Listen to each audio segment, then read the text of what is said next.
ఎలాగ ఫలింపదో అలాగే నా యందు నిలిచి ఉంటేనే మీరు ఫలిస్తారు. దేవుని యందు నిలిచి ఉంటే దావీదు ఫలించాలని ఆశపడ్డాడు. అందుకని దేవుని యొక్క ఉపదేశాన్ని కొరకు ఎదురు చూస్తూ వచ్చాడు. దేవుని యొక్క ఇంటిలో ఉండాలని ఆశపడుతూ వచ్చాడు. పరిశుద్ధ గ్రంథం బైబిల్లో అన్నీ పొందుపరిచాడు నీ కొరకే.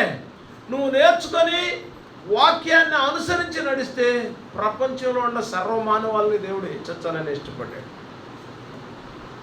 ఎందుకు ఇలాగ వెనకబడిపోతున్నావంటే నీవు దేవుని వాక్యాన్ని అనుసరించట్లే. పరిశుద్ధ గ్రంథం బైబిల్లో రాయబడుతూ వచ్చింది.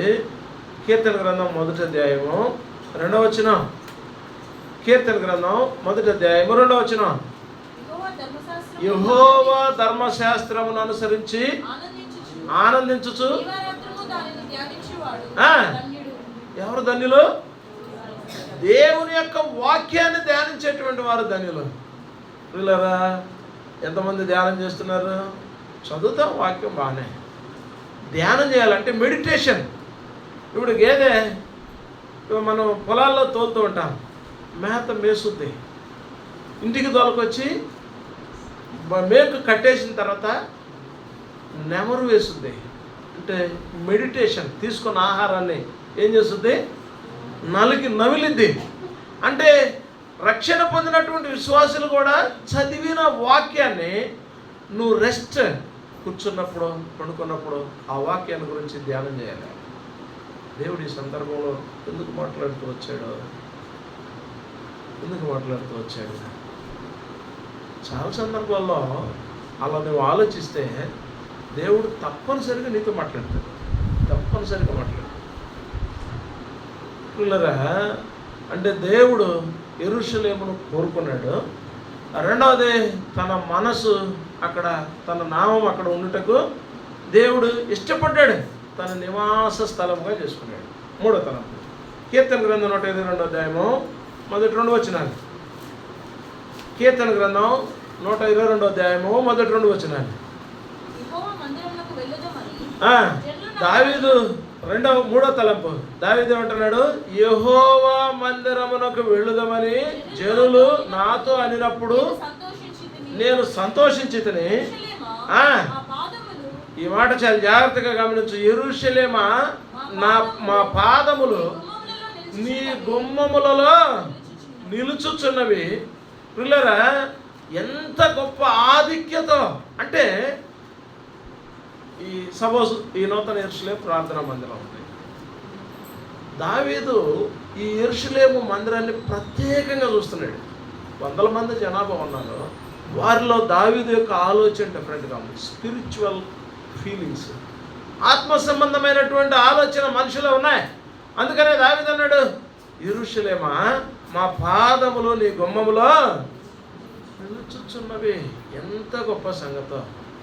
కీర్తన గ్రంథం 84వ అధ్యాయంలో ఒక మాట రాయబడుతూ వచ్చింది. కీర్తన గ్రంథం కోరవ కుమారులు ఒక మాట జ్ఞాపకం చేస్తూ అన్నారు. కీర్తన గ్రంథం 84వ అధ్యాయము 2వ వచనం. యెహోవా మందిర ఆవరణములను చూడవలనని నా ప్రాణము ఎంతో ఆశపడుచున్నది. అది సొమ్మసిల్లుచున్నది. జీవము గల దేవుని దర్శించుటకు నా శరీరమును ఆనందముతో ఏం చేస్తున్నాయంట? కేకలు వేస్తున్నాయంట. లేదా మనం ఎలా ఉంటాం? దేవుని యొక్క ఆవరణాలు చూడాలని పౌరకుమారులు ఎంతో ఆశపడ్డారు. అంటే మనకు సమీపంగా ఉంది కాబట్టి, ఏదో మందిరానికి అలవాటు ఉంది కాబట్టి వెళ్ళడం రావడం. దేవుని యొక్క మందిరం అంటే పరిశుద్ధపరచబడింది. దేవుడు నిన్ను కోరుకున్నాడు. రక్షణ పొందడానికి నీకంటే తెలివి కలిగిన వారు నెల్లూరు పట్టణంలో చాలామంది ఉన్నారు. నీకంటే జ్ఞానవంతులైన వారు, నీకంటే ఘనత వహించిన వారు, నీకంటే తెలివితేటలు అందమైనటువంటి ప్రజలు, దేవునికి ఇష్టంగా ఉండాలని ఆశపడే వాళ్ళు ఎంతోమంది ఉన్నారు. కానీ దేవుడు నిన్ను కోరుకున్నాడు. పిల్లరా, దావీదు తన యాత్రా జీవితంలో యెషయా యొక్క కుమారుల చివరివాడు. దేవుడు అనుకున్నాడు. సమయాలు అభిషేకించడానికి పోయినప్పుడు మొదటివాడు, రెండోవాడు అంటే యూదయ ధర్మశాస్త్రం ప్రకారం ఆ కుటుంబంలో పెద్ద వ్యక్తి రాజు గొప్పగా ఉండాలి, అంటే కుటుంబాన్ని పరిపాలించాలి. రాజుగా ఏర్పాటు చేయాలన్నా జ్యేష్ఠుడై ఉండాలి. అలాగ లేకపోతే వారు పరిగణలోకి తీసుకోలేరు. పిల్లరా, మా దగ్గర ఒక సహోదరి ఉంది, ఆంటీ అవుద్ది. ఆయన వాళ్ళ భర్త చనిపోయాడు, బాగా డ్రింక్ చేసేవాడు, చనిపోయాడు. ఆయన గవర్నమెంట్ ఎంప్లాయ్. ఆయనకి 2 కుమారులు ఉన్నారు. ఆమె చిన్న కుమారుడిని ప్రేమించింది. పెద్ద కుమారుడికి తన మేనగోడల్ని ఇచ్చే పెళ్లి చేసింది. వాడు విపరీతంగా తాగుతాడు. చిన్నవాడు ఏదో ఇన్స్టిట్యూట్లో పనిచేస్తూ ఉంటాడు, లెక్చరర్గానో లేకపోతే ఏదో ఆఫీస్ వర్క్ చేస్తూ ఉంటాడు. సరే, ఆయన చనిపోయిన తర్వాత ఆయన జాబ్ పెట్టాల్సి వచ్చింది. ఎవరికి పెట్టాలి? ఆయనకేమో చిన్నపిల్లాడు అంటే ఇష్టం. సరే, మేము 2006-7 ప్రాంతాలు అనుకుంటా సుమారు, ఆ ప్రాంతాల్లో పర్చూరు షారూన్ ప్రార్థన మందిరం అని ఉంది, అక్కడికి వెళ్ళేవాడు. అక్కడ దైవ సేవకుడు ఇమ్మానుయేల్ గారని పెద్ద ఆయన ఉన్నాడు. ఆయన ఇప్పుడు మహిళలోకి వెళ్ళాడు. ఆయన దగ్గరకు వచ్చాం, ఏమైనా తీసుకొని వెళ్ళాం. ఎట్లా ప్రార్థన చేయాలి, ఉద్యోగం ఊరికి పెట్టాలి,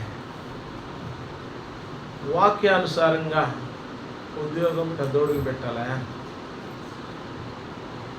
ఆమె లోపడింది. అయితే ఇప్పటికీ కూడా ఆమె కన్నీరు కలుస్తూనే ఉంటుంది. పెద్దోడు మారలే, రక్షణ పొందలే, వాళ్ళని హింసిస్తాడు. ఆమెతో మాట్లాడడం, వాళ్ళ ఇంటికి వెళ్ళడం, ఆమెను తీసుకొని వచ్చి వాళ్ళ వారిని తీసుకొని వచ్చి వాళ్ళ అత్తగారింట్లో ఉండిపోయాడు. ఎంత దుఃఖమో ఆ తల్లికి, కదిలిస్తే రాలిపోతాయి కళ. ఇప్పటికీ మమ్మల్ని విమర్శించలే, మా మీద కోపగించలే, వాక్యానుసారానికి లోపడింది. దేవుడు ద్వారాలు తెరుస్తాడు, ఆమె కన్నీటికి ప్రతిఫలం వస్తుంది. నేనేమంటానంటే, దేవుడు కోరుకున్నటువంటి నిన్ను, నా మాటలు కాదు, యెషయా గ్రంథం 43వ అధ్యాయం 1వ వచనంలో దేవుడు చక్కని మాట జ్ఞాపకం చేస్తూ వచ్చాడు.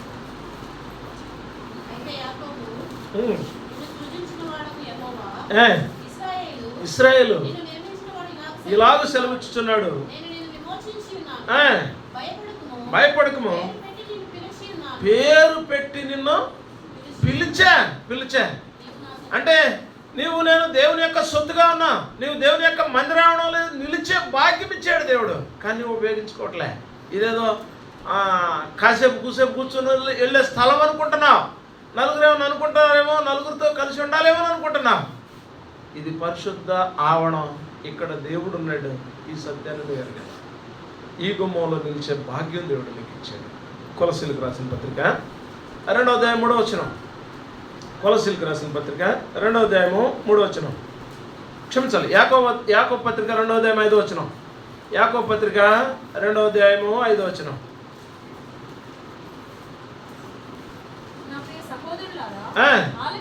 ఆలకించుడి, ఈ లోక విషయంలో దరిద్రులైన వారిని ఎక్కడ చేశాడు?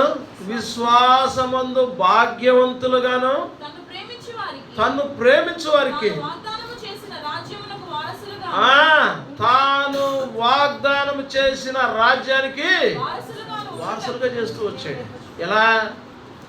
దేవుడు నేను ఉండు స్థలాల్లో మిమ్మల్ని ఉంచుతానని వాగ్దానం చేస్తూ వచ్చాడు. ఆ రాజ్య నివాసులుగా దేవుడు నిన్ను నన్ను చేస్తూ వచ్చాడు. పరిశుద్ధ గ్రంథం బైబిల్లో రాయబడుతూ వచ్చింది. ద్వితీయోపదేశకాండం 33వ అధ్యాయం 29వ వచనం. ద్వితీయోపదేశకాండం 33వ అధ్యాయము 29వ వచనం. నీ భాగ్యం ఎంత గొప్పది! యెహోవా రక్షించిన పోలికే లేదు. ఒకళ్ళతో ఒకళ్ళకి పోలికే లేదు అసలు. ప్రపంచంలో కొంతమంది అనుకుంటారు ట్విన్స్ ఉన్నారు, చక్కగా యాజ్ ఇట్ ఈజ్ సేమ్ ఒకటిగానే ఉన్నారు అనుకుంటారు, కానీ తేడాలు ఉంటాయి. పోలిక లేదు. ప్రపంచంలో ఒక మనిషినికి సంబంధమే లేదు. మీరు గమనించి చూస్తే కవలలో యాజ్ ఇట్ ఈజ్గా ఉంటారు కదా, వాళ్ళ థంబ్ ప్రింట్ ఒకళ్ళదొకళ్ళు ఏమనండి తీసుకుంటుందేమో, వాళ్ళ రేస్ కనెక్ట్ చేయమనండి కనెక్ట్ అవుతాయేమో. అవో నేను పోలినవాడు ప్రపంచంలో ఇంకొకడు లేదు.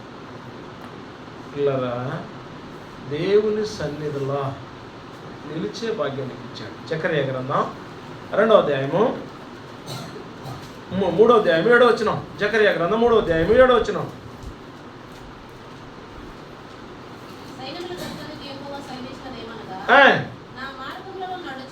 నా మార్గములలో నడుచుచు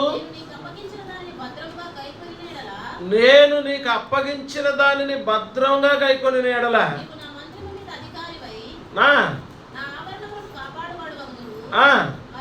మరియు ఈ మాట చాలా జాగ్రత్తగా గమనించు. నా సన్నిధిలో నిలుచు భాగ్యము. ప్రియ సోదరి స్నేహితుడా, ఏ కారణము చేతనైనా చాలామంది మందిరం లోపలికి నేరరు. దేవుడు నీకు ఆ భాగ్యం ఇచ్చాడు, కానీ నువ్వు ఉపయోగించుకోవాలి. నువ్వు ఆశీర్వదించబడాలంటే పిల్లరా, దేవుడు కోరుకున్న స్థలంలో నిత్యము ఉండాలి. మా సిస్టర్స్ ఉన్నారు. మా మందిరం చాలా చిన్నదే. మా సిస్టర్స్ 15-20 మంది ఉంటారు. సిస్టర్స్ ఒక 20 మంది పైన సుమారు. వాళ్ళు ఏదో ఒక టైంలో ఎవరో ఒకళ్ళ మందిరంలో కూర్చొని ప్రార్థన చేస్తూనే ఉంటారు. ఎవరో ఒకళ్ళ. నేను అనుకునేవాడిని, ఎంత టైం దేవుడు చక్కగా అవకాశం ఇచ్చేవాడే. నేను ఈర్ష్యపడేవాడిని. ఎవరు ఎందుకు మా మిస్సెస్ చూసే నేను ఒక్కసారి ఈర్ష్యపడతాను. మందిరంలోనే వెళ్ళింది. ఎక్కడి నుంచి వచ్చాడు? మందిరంలో నుంచి వచ్చాను. ఎంత గొప్ప భాగ్యం ఉన్నారా. దేవుడు అందరికీ అవకాశం ఇచ్చాడు. ఉపయోగించుకునే వారికే ఇది గొప్ప భాగ్యము అన్నాడు. దావీదు మహారాజు జ్ఞాపకం చేస్తూ వచ్చాడు, నా సన్నిధిలో నిలుచు భాగ్యమును నీకు ఇస్తా. మొదట దేవుడు కోరుకున్నాడు, అది నివాస స్థలంగా ఉంచుకున్నాడు. ఆ స్థలంలో నువ్వు ఉండడానికి ప్రభు ఇష్టపడ్డాడు. ఇది భాగ్యంగా. 4వ తలంపు రండి. కీర్తన గ్రంథం 125వ అధ్యాయము 2వ వచనం. యెరూషలేము చుట్టూ పర్వతములున్నట్లు యెహోవా ఇది మొదలుకొని నిత్యము తన ప్రజల చుట్టూ ఉన్నాడు. పిల్లరా, దేవుని యొక్క ప్రజలు యెరూషలేము చుట్టూ పర్వతాలు అన్నట్టు. నేను అనుకుంటా దీని గురించి కొంచెం మీకు జ్ఞాపకం చేస్తూ వచ్చాను. యెరూషలేము చుట్టూ ఏమున్నాయి? పర్వతాలు ఉన్నాయి. దేవుడు నీ చుట్టూ కూడా ఉన్నాడు. ఇది గమనించట్లే. యెరూషలేము చుట్టూ పర్వతాలంటే వారి జ్ఞానం ఎంత గొప్పదంటే మీరు గమనించి చూస్తే, ఇప్పుడు యెరూషలేము మీదకి ఎవరైనా క్షిపణులు ప్రయోగిస్తే అవి దాంట్లో దిగడానికి అవకాశం లేదు.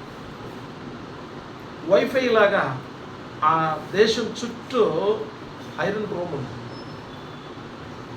ఒక్క ఇరాను శనివారం ఏగుజాము 3 గంటలకి 300 క్షిపణులు వదిలింది. ఒక్కసారి 300 క్షిపణులు వదిలింది ఇజ్రాయెల్ మీద. 297 క్షిపణులు ఎత్తుకెళ్ళి సముద్రంలో పడేసింది. 3 దిగినాయి వాళ్ళ నేల మీద. అది ఒక పాప చూకేదో దెబ్బ తగిలిందంట. దేవుడు తన చుట్టూ రక్షణ కవచం ఉంచాడు. అందుకనే దేవుడు యెరూషలేము చుట్టూ పర్వతములు అన్నట్లు తన ప్రజల చుట్టూ, అంటే నీ హృదయం చాలా జాగ్రత్తగా దేవునికి అప్పగించాలి. సామెతల గ్రంథం 4వ అధ్యాయము 23వ వచనం.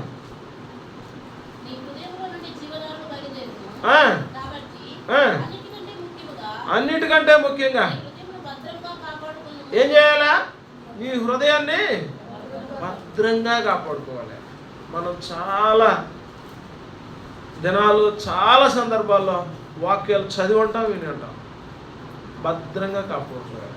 కారణం ఏంటంటే ఇది ఘోరమైనటువంటి పాపం చేసేటువంటిది అన్నాడు. 17వ అధ్యాయం 9వ వచనంలో. హృదయము అన్నిటికంటే మోసకరమైనది, అది ఘోరమైన. చాలామంది ఈ వ్యాధి నుంచి బయటపడటానికి సర్గంలో ప్రవేశించాలని క్రైస్తవులే కాదు క్రైస్తవేతరులు కూడా ప్రయత్నం చేస్తూనే ఉన్నారు. రకరకాలైనటువంటి ఆలోచనతో కొంతమంది ఏమో దాన ధర్మాలు చేస్తున్నారు, కొంతమంది పుణ్యకార్యాలు చేస్తున్నారు, కొంతమంది ఏమో సేవా దృక్పథంతో పుణ్యం సంపాదించాలని ఆశపడుతున్నారు. కారణం అదే. ఏది ఏమైనా సరే మనిషి స్వర్గంలో ఉండాలి చచ్చిపోయిన తర్వాత. ఇది అందరికీ తెలిసిన జ్ఞానమే. వాళ్ళకు కూడా తెలుసు, ఒప్పుకోవడానికి ఇష్టపడలే. ప్రియులారా, అయితే ఇది అనితర సాధ్యమైన ప్రక్రియ, ఇది అనితర సాధ్యమైన ప్రక్రియ. నీకు నువ్వుగా రక్షణ ఆపాదించుకోలేవు, నీవుగా నీ హృదయాన్ని శుభ్రం చేసుకోలేవు. యోబు గ్రంథం 25వ అధ్యాయము 4వ వచనం. యోబు గ్రంథం 25వ అధ్యాయము 4వ వచనం.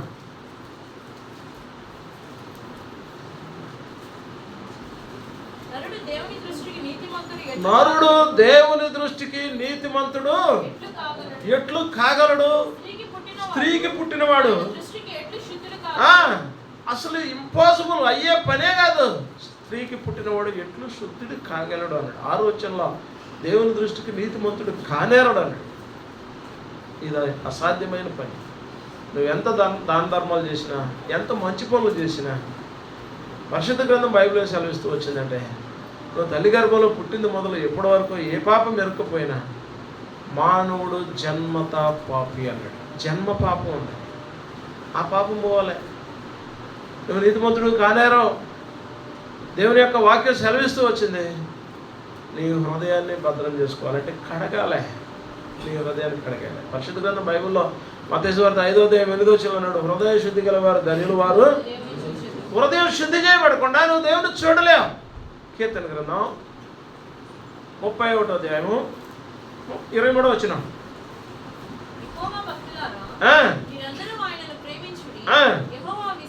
యెహోవా విశ్వాసులను దేవుడు జ్ఞాపకం చేస్తూ వచ్చాడు. యెరూషలేము చుట్టూ పర్వతములు ఉన్నట్టు తన ప్రజల చుట్టూ ఉన్నాడు. దేవుడు విశ్వాసులను కాపాడుతాడు, ఖచ్చితంగా కాపాడుతాడు. పిల్లరా, దేవుని సన్నిధిలోని ఉంటే, దేవుని కోరుకున్న స్థలంలోనికి నీవు వస్తే దేవుడు నిన్ను భద్రం చేస్తాడు. 61వ అధ్యాయం కీర్తన గ్రంథం 7వ వచనం. కీర్తన గ్రంథం 61వ అధ్యాయం 7వ వచనం.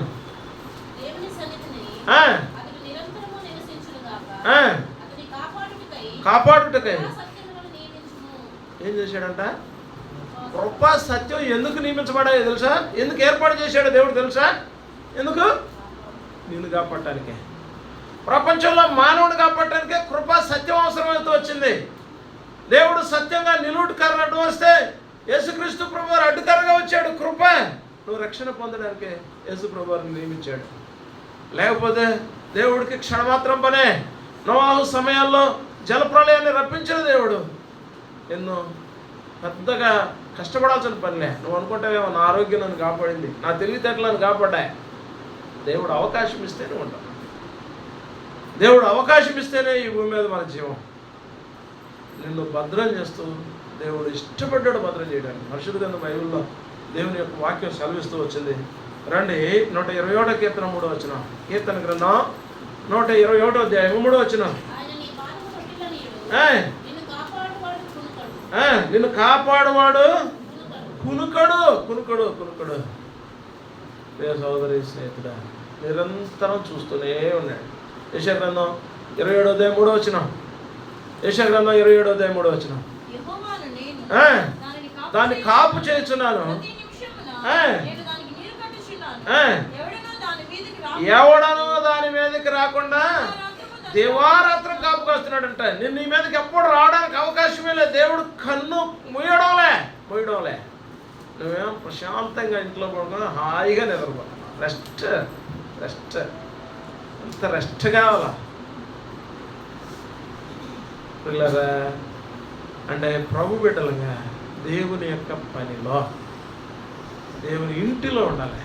అందుకని దేవుడు నీ హృదయం చుట్టూ కాపు కాస్తున్నాడు, నీ చుట్టూ కాపు కాస్తున్నాడు. దేవుని యొక్క మందిరంలో యెరూషలేములో ఎవరుంటారంటే, మీకు ఇంకో మాట చెప్పి నేను ముగిస్తా. అపోస్తుల కార్యములు 4వ తలంపు 5వ తలంపు 2వ అధ్యాయం 5వ వచనం. అపోస్తుల కార్యములు 2వ అధ్యాయం 5వ వచనం.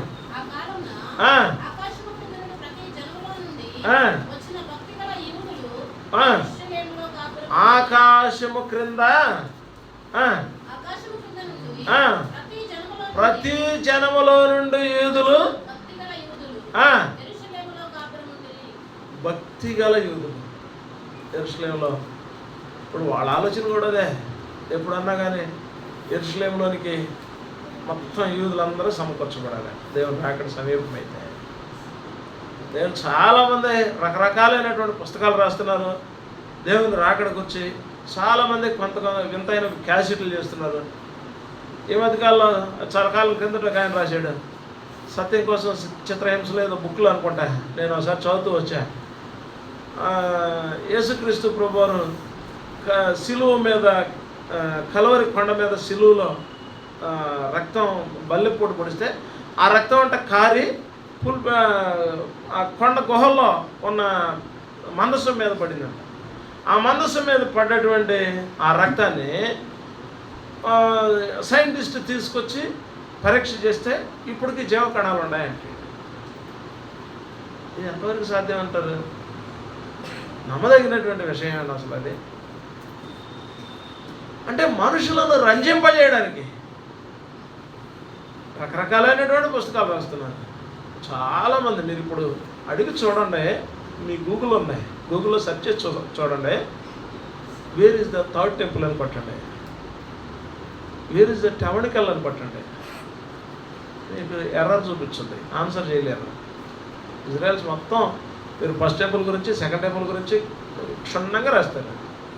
థర్డ్ టెంపుల్ గురించి మీకు రాయరు, ఎందుకంటే అది లేదు, దేవుని యొక్క మందసం లేదు. నిమోశిఖర పర్వతాల్లో ఇర్మియా దేవుని యొక్క మందసాన్ని తీసుకెళ్ళి దాచి తిరిగి వచ్చేటప్పుడు ప్రార్థన చేస్తూ వచ్చాడు, దేవా మాకు మార్పు కలుగు చేయి, మార్పు కలుగు చేయి. ఇప్పటికి అది ఎక్కడ ఉందో తెలియదు. సెకండ్ టెంపుల్లో కూడా దేవుని మందసం లేదు. రెండవ దేవాలయం అంటే యేసుక్రీస్తు ప్రభు వారు నడిచి వెళ్ళేటప్పుడు యేసు ప్రభు వారు శిష్యులు చూపించారు, ఈ దేవాలయాన్ని చూసావా, ఎన్ని సంవత్సరాలు కట్టారు? యేసు ప్రభు వారు అన్నాడు 3 దినాల్లో కడతానన్నాడు. దాంట్లో కూడా మందసం లేదు. దాంట్లో జకరియా యాజకత్వం చేస్తూ వచ్చాడు, దేవుని మందసం లేదు. అక్కడ కెరూపులు ఉన్నాయి, చెరూపులు ఉన్నాయి, మందసం లేదు. అది హేరోదు కట్టాడు. యూదుల మీద, యెరూషలేములో యూదుల మీద ప్రేమని కట్టలే, వాళ్ళ చేత బానిసత్వంతో పని చేయించుకోవాలి. ఎలా లోపడతారు అనుకున్నాడు. వీళ్ళ మైండ్ సెట్ అంతా దేవుని మీదే ఉంది, వీళ్ళ మైండ్ సెట్ అంతా దేవాలయం మీదే ఉంది. ఫస్ట్ దేవాలయం సొలొమోను కట్టాడు, నెబుకద్నెజరు దాన్ని పడగొట్టి శుభ్రంగా తవ్వి ఎత్తుకొని వెళ్ళిపోయాడు. సెకండ్ టెంపుల్ హేరోదు కట్టాడు, దాన్ని టైటస్ పడగొట్టాడు, శుభ్రంగా రాయి మీద రాయి లేకుండా చేస్తూ వెళ్ళాడు. వీళ్ళరా ఇప్పుడు అక్కడ డూమ్ ఆఫ్ రాక్ అనేటువంటి ఒక మసీదు ఉంది. అంటే నేను ఎందుకు జ్ఞాపకం చేస్తున్నానంటే, భక్తి గల యూదులు ఎక్కడున్నారన్నాడు? యెరూషలేములో. చేరువచ్చిన నా ప్రియ సోదరి స్నేహితుడా, నీవు కూడా ఎక్కడ ఉండాలి? యెరూషలేములో. రండి, లోకసువార్త 2వ అధ్యాయం 25వ వచనం. లోకసువార్త 2వ అధ్యాయము 25వ వచనం.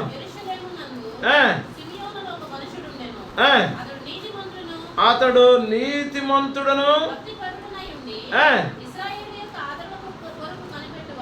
పిల్లరా భక్తి పరుడునయ్యాడు. చాలా మందికి నేటి దినాల్లో భక్తి ఉంది కానీ భయం లేదు. భయం లేదంటే తప్పు కాదేమో, నిర్లక్ష్యం. వెళ్ళొచ్చులే మందిరానికి, ఉండొచ్చులే, ఏమవుతుంది ఇప్పుడు కాకపోతే ఏదో కారణం చెప్పొచ్చులే అన్న వాళ్ళక. సామెతల గ్రంథం 14వ అధ్యాయము 14వ వచనం.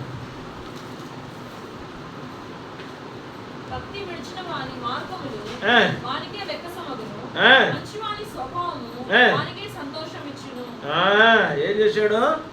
భక్తి విడిచిన వాని మార్గములు వానికే వెక్కసమైపోతాయంట, వెక్కసమైపోతాయి. సోదరి స్నేహితుడా, నీవు జాగ్రత్త. దేవుని యందు భక్తి అభివృద్ధి పరచబడాలి, వృద్ధి చెందాలి. అలాగ లేకుండా వెళ్ళే కొంది ఇష్టం పుట్టించాలి, అంతేగాని విసుగు చెందకూడదు. తిమోతికి రాసిన మొదటి పత్రిక 6వ అధ్యాయము 11వ వచనం. తిమోతికి రాసిన మొదటి పత్రిక 6వ అధ్యాయం 11వ వచనం.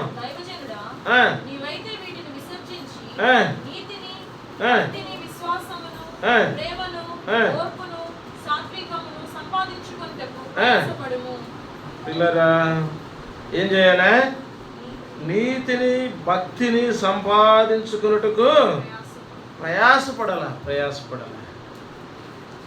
చేరొచ్చిన నా ప్రియ సహోదరి స్నేహితుడా, దేవుడు జ్ఞాపకం చేస్తూ వచ్చాడు, భక్తి విషయమై జాగ్రత్త. మీకు ఇప్పుడు 5 తలంపులు చెప్పి ఇంకొక భాగం చెప్పి నేను ముగిస్తాను మీ సమయంలోనే.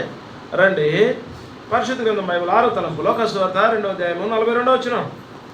లోకసువార్త 2వ అధ్యాయము 42వ వచనం.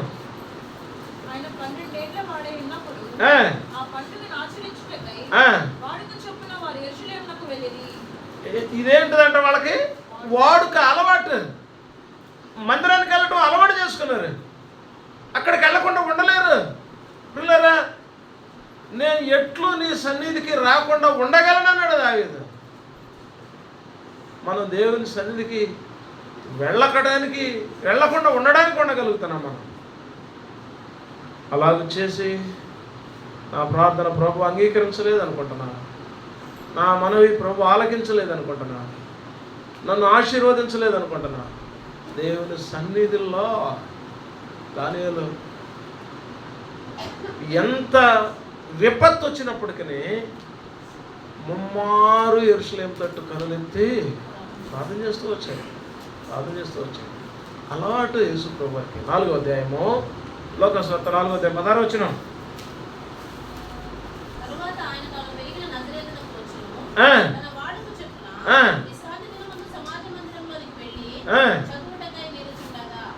వాడుక చొప్పున, అలవాటు చొప్పున వాడుతూ ఉండాలి. నీ అలవాటు పోకూడదు, ఇక నీకు మైండ్లో పడిపోద్ది. ఇంకంతే. దేవుని సన్నిధిలో ఉండటానికి ఎంత ఇష్టం నువ్వు చూపుతావో దేవుడు నీ యందు ఉండటానికి అంత ఇష్టపడతాడు. పిల్లరా, ప్రేమ స్వరూపి అయినటువంటి దేవుడు ఈ కొరకు ఎంత ఆయాసపడుతూ వచ్చాడు, ఎంత కష్టపడుతూ వచ్చాడు, లోకంలో నిందలు, శ్రమలు, అవమానాలు పొందుతూ వచ్చాడు. ఎంత అంటే రండి, యెషయా గ్రంథం 50వ అధ్యాయం 6వ వచనం. యెషయా గ్రంథం 50వ అధ్యాయం 6వ వచనం.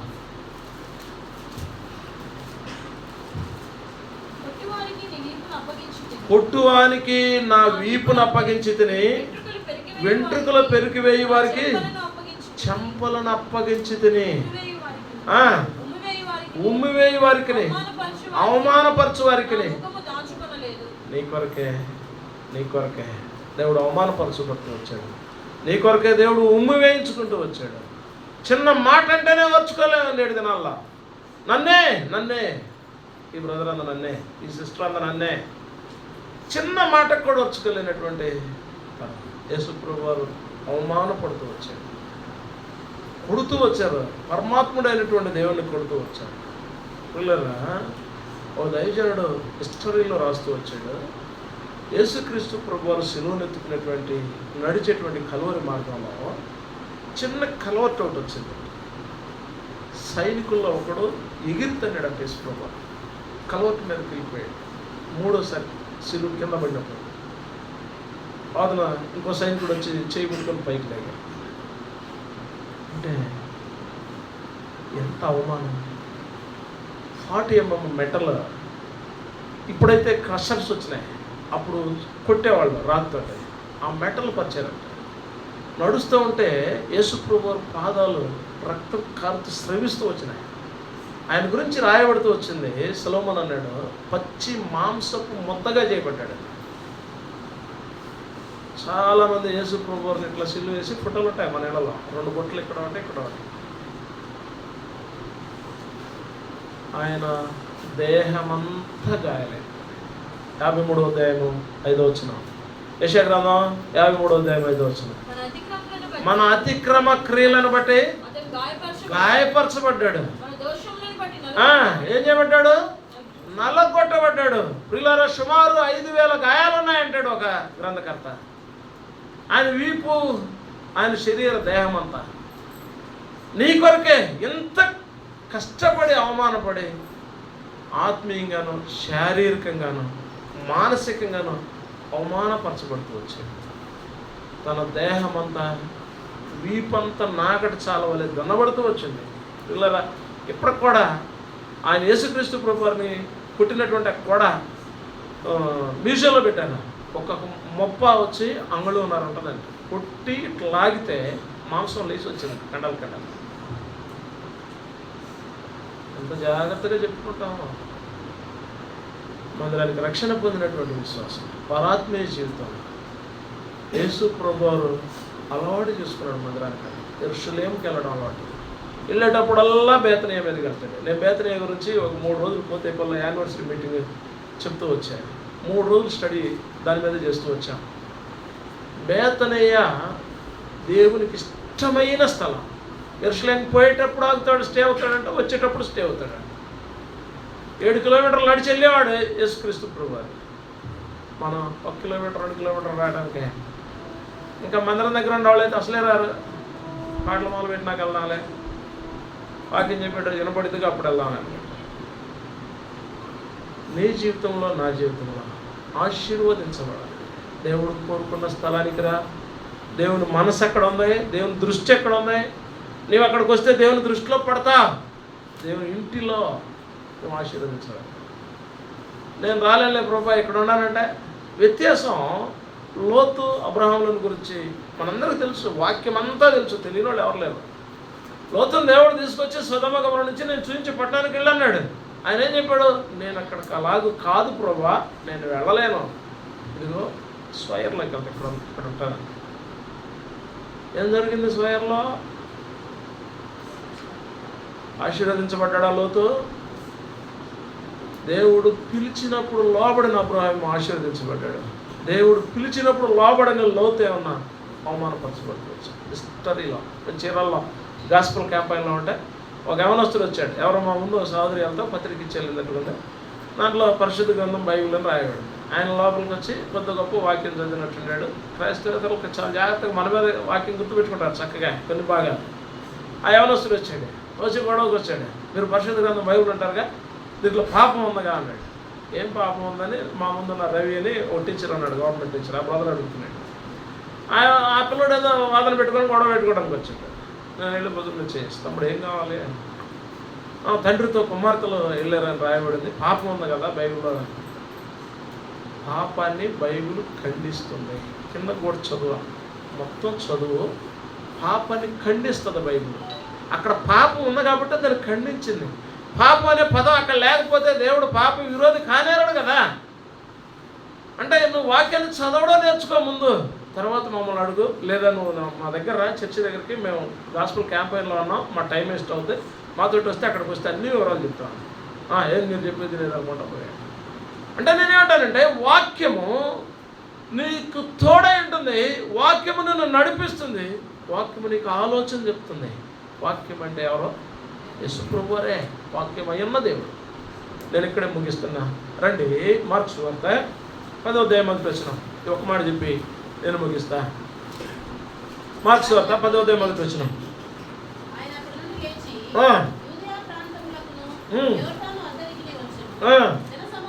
యూదయ ప్రాంతములకును వచ్చెను. ప్రియులారా, అంటే యోర్దాను ప్రాంతానికి, గలిలయ ప్రాంతానికి, యోధా ప్రాంతానికి ప్రభు నడకన సంచారం చేస్తూ వచ్చాడు. యేసుక్రీస్తు ప్రభువారు నడక మీద వెళ్ళాడు. సముద్రం అడవచ్చినప్పుడల్లా బోట్లో వెళ్ళేవాడు.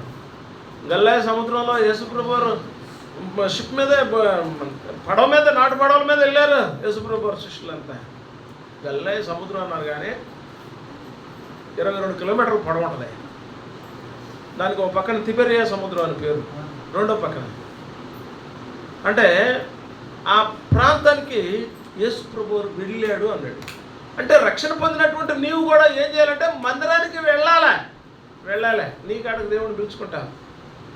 నేను మందిరానికి రావాలి, నేను ఇంట్లో ప్రార్థన చేసుకున్నానక్క, నేను ఇంట్లో ప్రార్థన చేసుకున్నానన్నా. మంచిదే, నీ ఇంట్లో ప్రార్థన చేసుకుంటాను. దేవుని యొక్క మందిరములో ఆశీర్వదించు.